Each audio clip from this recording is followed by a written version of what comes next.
So we are back again. The new topic, that is the effective load on bevel gear. We are simply ending the bevel gear. We have learned spur, beam strength, VS strength, even the force analysis. Next, effective load on bevel gear is, let's see.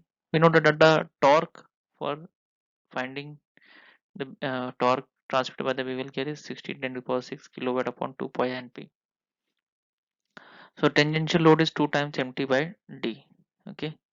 So in additional transition load, dynamic load is there. We know that. So dynamic load is different. So Buckingham has given some equation for finding dynamic load. For that, effective load is needed. That is the combination of all the loaders. So CS upon CV into PT is the value for the effective load. So CS is what? The service factor which we get from the table. CV is the velocity factor. It is also calculated with the help of a equation. So for bevel gear we use CV is equal to 6 upon 6 plus V. Okay, and CV is equal to 5.6 upon 5.6 plus square root of V for generated teeth.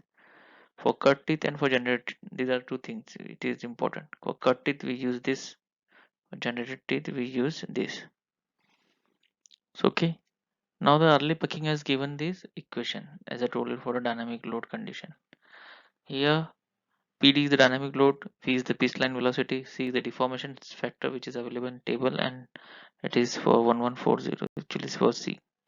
E is the sum of error. It is difficult to find out the errors for bevel gear, so definitely we need to contact the manufacturer or a standard table is provided. We will see in the next slide. B is the phase width, PT is the tangential. See this expected error table for class 1, class 2, class 3. On which class the bevel gear is manufactured, based on that we can find out the error. So this is how the effective load is given. Then PS PT plus PD, the effective load will be changed when we add the dynamic load, and beam strength is effective load into factor of safety, and VS strength effective load into factor of safety. Based on this we can check the design.